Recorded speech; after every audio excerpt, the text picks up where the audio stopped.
that's a risky thing, because for a church to actually say, okay, I'm not just going to get someone who's going to be able to help with some kids work or something and be a sort of a cheap secretary, but actually I want to invest in someone for a year or two, and they might end up then sort of coming on staff or working in this church, or they might go overseas, or they might go to another church, or they might go to another part of the country where there's a real need. I mean, that's a risk, isn't it? But it's that's a kingdom-hearted thing to do. Yeah, you know? yeah. And it's wonderful when you see that happen. Hello and welcome to Independence, which is the FIEC podcast. My name is Adrian Reynolds. I'm the head of National Ministries for the FIEC, and I'm here today for this episode with Andy Harker. Hello, Andy. Nice to see you. How you doing? To be with you. Yeah, good. Very well, thanks. Yeah. Thanks for coming up to Market Harbour, at centre of the universe, or centre of England. Anyway, I think. Would you know we're as far from the water as it's almost possible to be in the UK? So there you go. That's Market Harbour's claim to fame. But that's good. Thanks for joining us. Tell us, Andy, a little bit about yourself. Who are you? I'm a sinner saved by grace. Okay, that's a good place to start. That's all you need to know, really. Yep. I mean, I'm married to Susie, who I don't deserve a bit, and we've got 3 kids, 11 to 14. Not that many kids, but we have 3. But those are their ages. They're in that range. They're in that range. Just come a bit closer to the microphone. That will help people to hear. Sure. We go to Dundonald Church in Rains Park. Okay. Which is a co-mission church, right? That's right. In Wimbledon, near Wimbledon. Yeah, absolutely. Live close to there. We've been there for just coming up to 4 years now. Okay, and where were you before then? Because it's quite an interesting story. Tell us where you were. Yeah, we were in Kenya. Okay, for about 7 years. Right, and doing what in Kenya? Working with basically a ministry apprenticeship program that had been set up by a Kenyan guy. It's still going now. ISO of Africa. Yep. And it was a massive joy to be part of that team. And it's worth searching, by the way, Googling ISO of Africa. They do great work, and you and I know a lot of the same people who are there working. And if you're interested in some of the things that are going on in Africa, great place to start, actually, isn't it? To find out. Fantastic brothers, yeah. And what have you come back to the UK to do?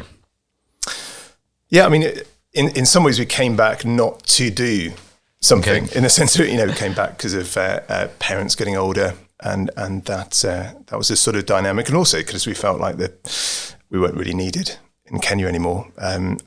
Which is a great position to find yourself in, isn't it? Well, I mean, you sort of don't want to be the sort of guys sort of hanging around. Everyone's thinking like, why is this guy still here when these guys can clearly do a better job than him? Yeah. So it seemed like the right time. If only some pastors knew that as well. Anyway, that's a different episode of the podcast.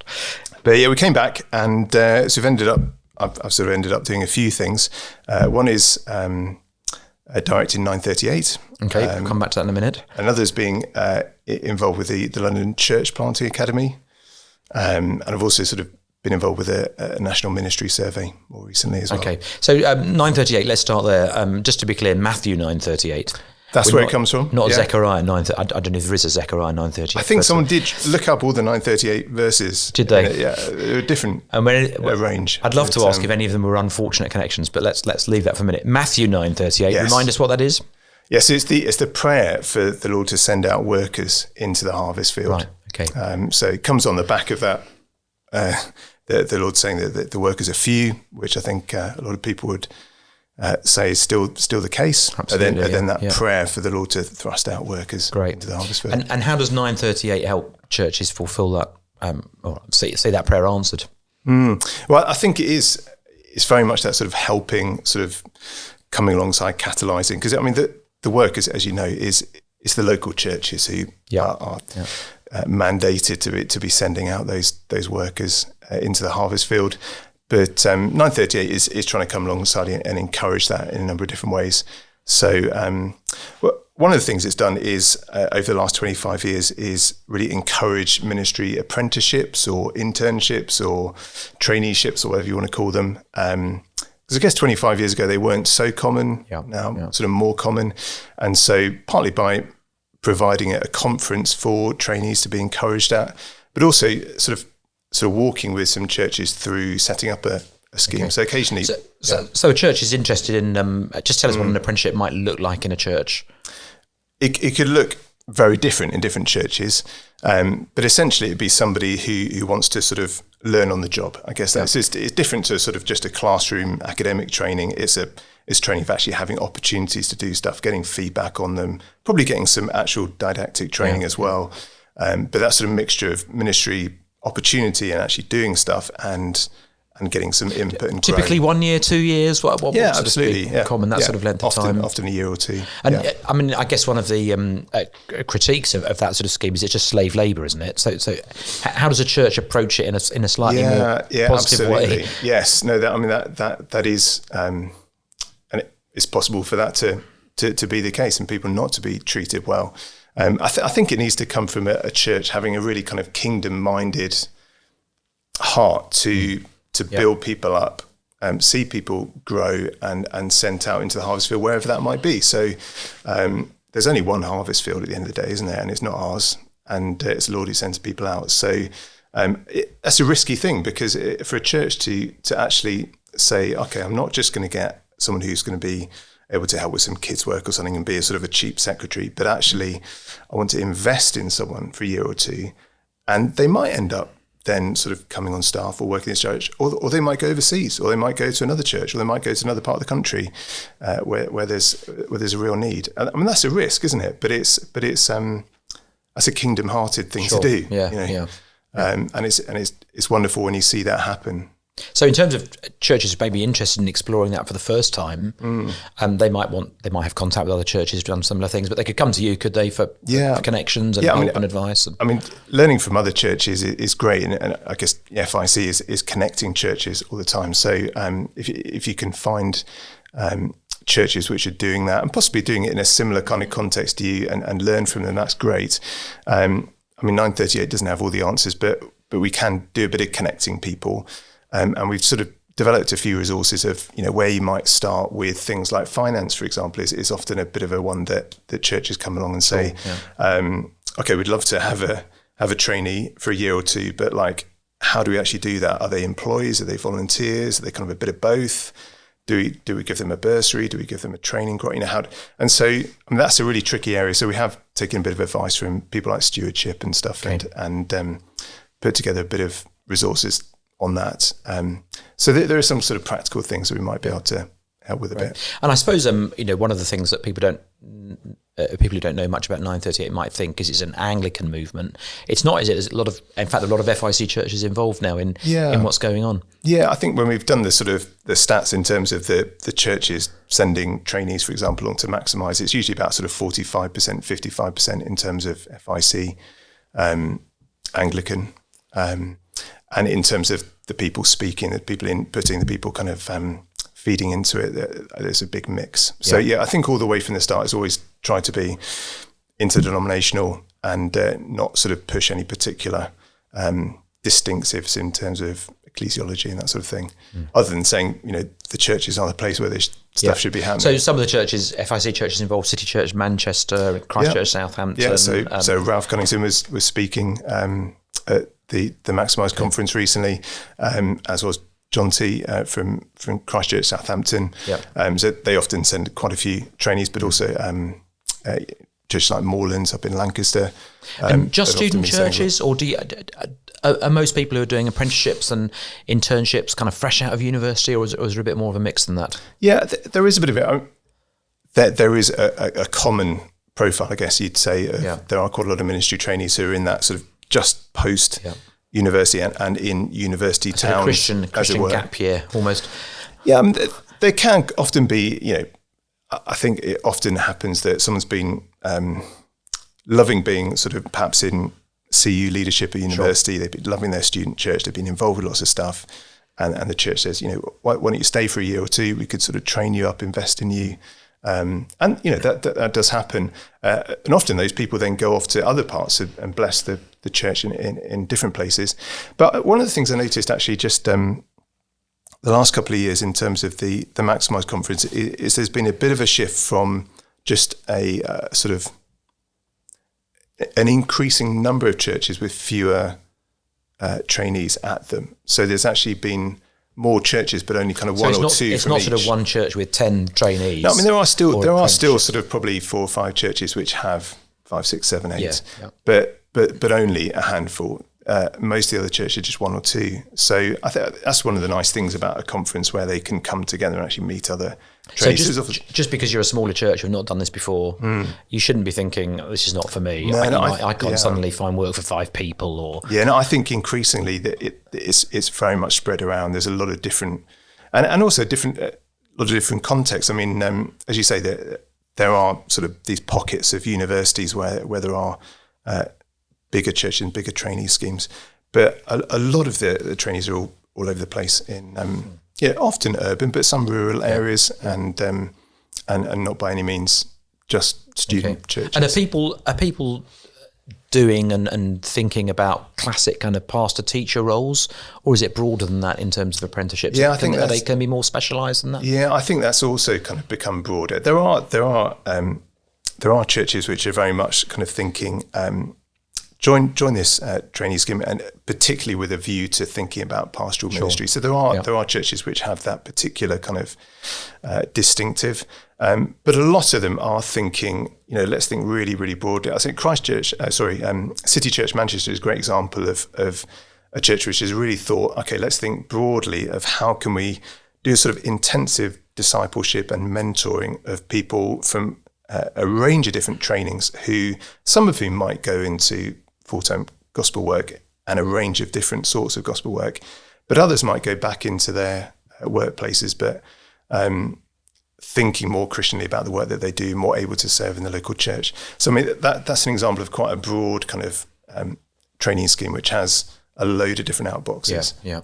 So I've come across music apprentices, for example, serving in church in that capacity and doing other things. Yeah. You've said a little bit about, or you've mentioned a couple of times, the Maximise conference. Tell us what that is. When is it? What's it for?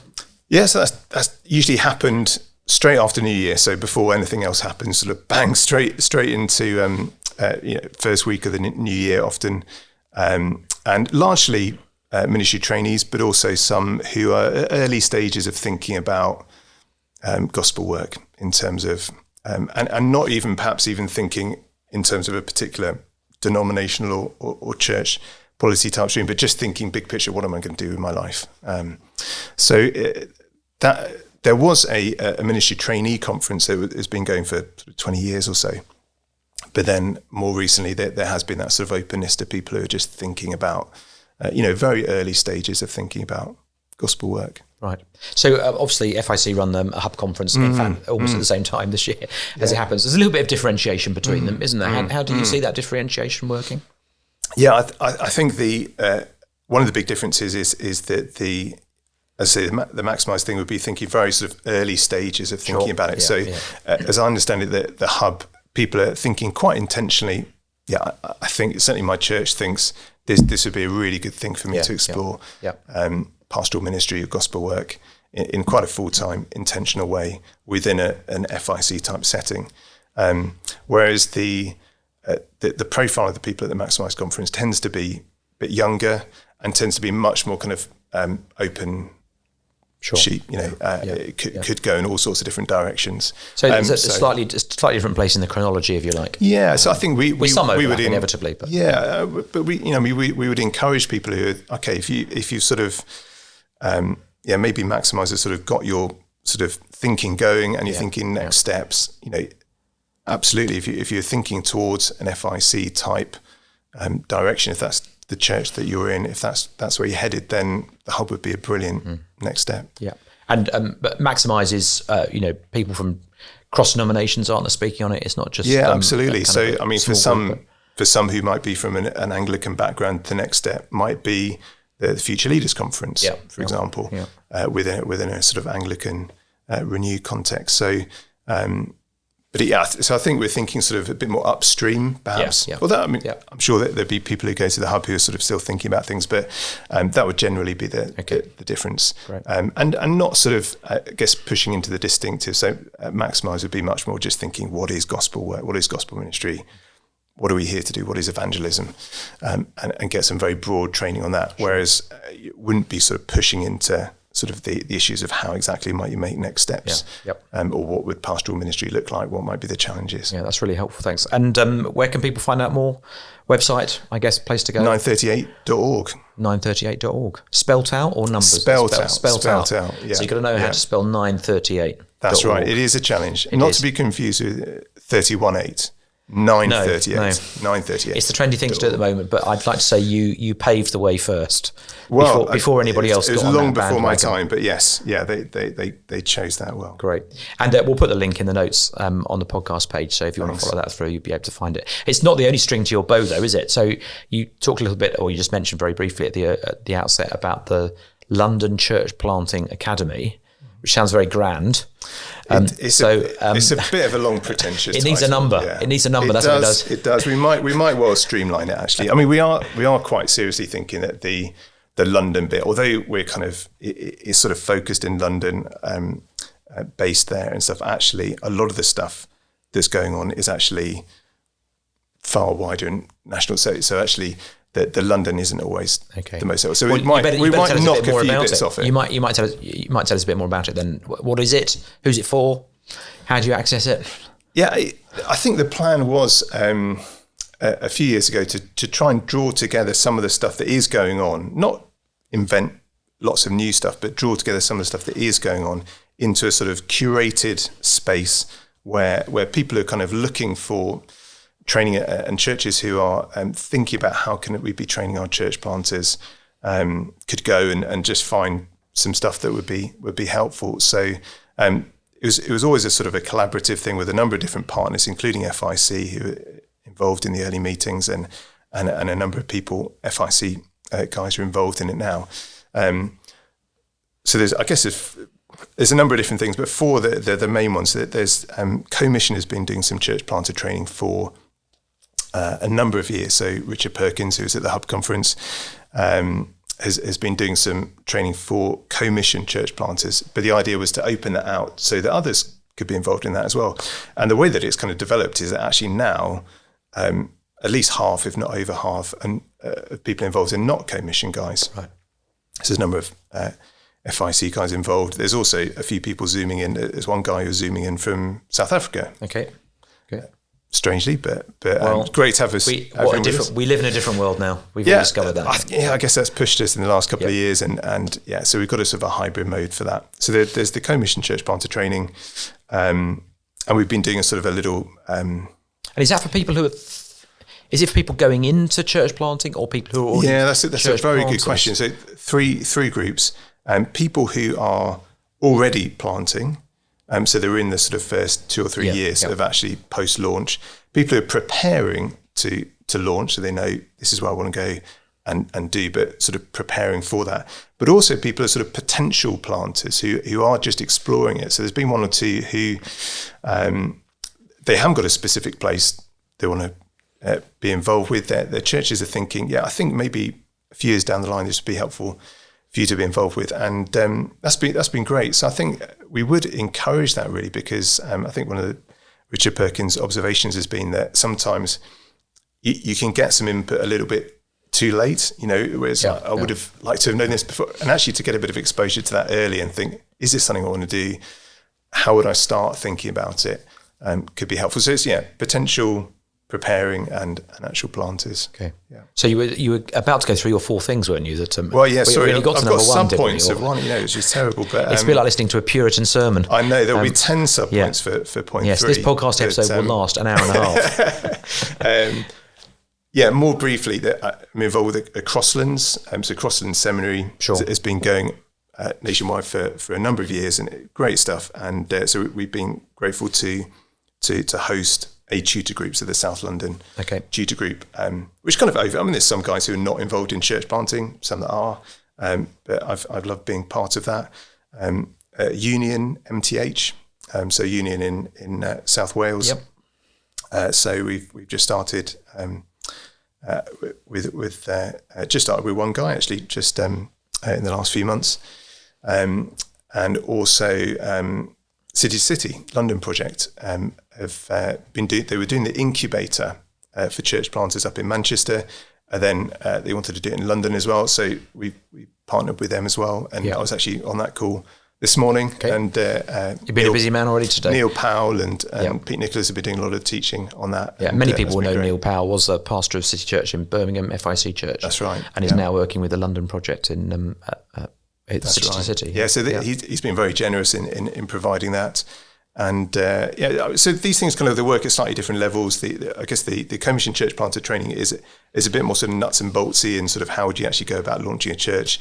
The city to city stuff is kind of quite, Tim Keller's middleware. That sort of idea of the sort of that mediating how to think about what you're doing stuff, which has been really helpful. And then the crossings in union at that sort of theological level of what are you actually believing and what are your convictions? So you said it's called London. That might drop. Are most people who are kind of plugging into that in the London southeast area at the moment, apart from the guy in South Africa? Yeah, no, it's sort of grown gradually, and so John Herring, who's just outside the M25, sort of got involved, and then particularly when you started doing stuff on Zoom and everything, the incubator stuff involved a few guys. In Birmingham, we've had another sort of short course, UMP Light with Duncan Forbes, Urban Mission Programme, and that's involved people up all over the place in Oldham and Liverpool. Neil Powell also did a sort of a reading group accompanying the Centre Church, Tim Keller's Centre Church, and that had guys. I think there was a couple in America, a couple in South Africa. So it's become more dispersed. I guess there is a little bit of a London sort of focus, and we've got to be careful that we don't think London's the centre of the world, because obviously Market Harbour is the centre of the world. Yes, it's undeniable. Is church planting in London different from church planting everywhere else? Is there are the differences about it? Is there a uniqueness about it, or is actually church planting? Do church planters face the same challenges wherever they are? That's a very, very good question, and I think that is something that we're still trying to work out exactly where these kind of lines are on different things. In some ways, we're finding that there are some things which are helpful in lots of different places. So, for example, the Tim Keller's Centre Church material, people have found that helpful in Korea and parts of Africa and all over the place. Particularly that sort of conceptual stuff. Often we find in the commission church planter training that there are elements that you think, okay, these are more transferable than others. We do try and be sort of going back to the word and being driven by that, so that there's an extent to which we are trying to sort of get back to the bedrock all the time. But there are distinctives, and yet sort of London is so, it's a bit of a cliche, but it's so diverse that really to say, is there anything specific about London, it's going to vary massively. So there's a church planter who's with us who's looking to do something in Hounslow, largely South Asian community there. That is a very, very different prospect that he's looking at to Vauxhall or to South West London. So, but I think the process of thinking through those questions, just thinking through, okay, what is distinctive, the what's, the whys, the wheres, the whos, those sort of that process of thinking it through, I think is helpful everywhere. That's really helpful, thanks. We'll also put a link in the notes to the London Church Planting Academy, Union, you've mentioned, Crosslands, the London Project. We'll put all the links there and people will be able to follow them through. And you just mentioned briefly about the Church Ministry Survey. Tell us a little bit about what that is and what it was all about. Yeah, so the National Ministry Survey, I think John Stevens helpfully put a piece on the FIEC website. That's right. The end of last year, I think sort of October, November, that came out. I guess a big part of the initiative for that was the Passion for Life mission coming up, and a feeling from a number of different constituencies that it would be helpful to have some fresh data on what is the state of play nationally in terms of social attitude to openness to evangelism, but also church members' fears, worries, how they could be equipped in evangelism, but also church leaders. So there's sort of three strands to it. A couple of them were taken by one research company. Another research company took the church leaders survey. And actually, it's interesting that a very good number of FIEC guys, thank you for I think it was almost 70% were FIEC church leaders. We love a survey, you say. That's what it is. Well, we non-conformists. I appreciate that, and that was we're very helpful. democratic, that's why. That's what it is. And I think, I should probably make a sort of an apology as well, because the categories for denominations were quite tricky to put on that survey. We were trying to work with some categories that are used by other surveys so that we could sort of cross. But that it's very difficult. For example, congregational. Does congregational mean your polity, or are you talking about a congregationalist church in the sense of a URC church? So definitions are very slippery, aren't they? They're tricky things. So apologies to the people who are sort of found that difficult. But I think we were able to sort of clean up the data and work out actually, okay, these people are actually FIEC guys, and work that out. But it's helpful. So I mean that data should be out in the next week or two. Okay. Sort of headlines coming out of it? Are there particular trends? Or, you've got to keep your powder dry, obviously. But by the time this episode goes out, okay, it might already be. Have been released. Well, there we go. So, we could even put a link to that website as well. Then, various things I think I found interesting. I mean, one that particularly struck me was that almost half the non-Christian general public would be comfortable to attend a regular church service. Okay. Which I thought was encouraging in terms of, inviting people to church. Doesn't necessarily mean that they said that they would accept an invitation, but half would not be uncomfortable coming to a regular church service. And for Christmas and Easter, it was higher than that. Another thing that was interesting was the online aspect, that if you then ask people, would it make it easier for you to come if it was online? For in-person church service type stuff, it didn't really help. It might actually kind of dissuade some people. But for small group and one-to-one evangelistic stuff, so an evangelistic course or a reading the Bible with a Christian, offering it online might actually slightly increase the likelihood of someone coming along to that. So so it was interesting, and I think in terms of the church leader stuff, it was interesting actually that the COVID didn't seem to have made overall a massive impact on lots of stuff. So both for people's openness to evangelism, a little bit more openness among the sort of 18 to 25 bracket, but not a massive amount. Most people, similar openness to evangelism before and after. But and with church leaders, some churches gone up, some down, some flat, but it actually evened out pretty much.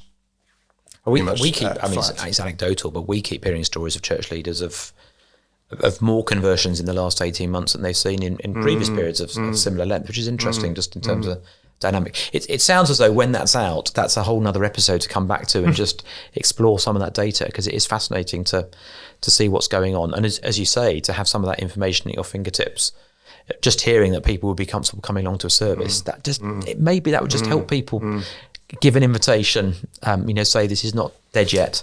We can invite someone along at Easter, or we can invite someone along at Christmas. These things aren't completely gone, are they? From culture. I think another thing, again, should probably keep some powder dry, but I think it was interesting that a lot of church members are doing evangelism and are not perhaps quite as scared about it as some church leaders might think they are.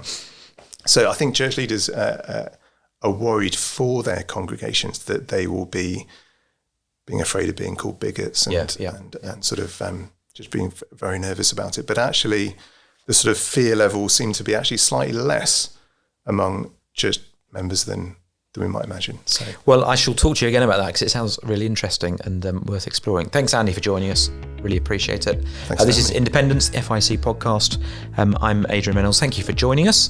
And you can subscribe in the normal way through your podcast provider. And we look forward to getting back together with you in our next episode. Thanks, Andy. Thank you.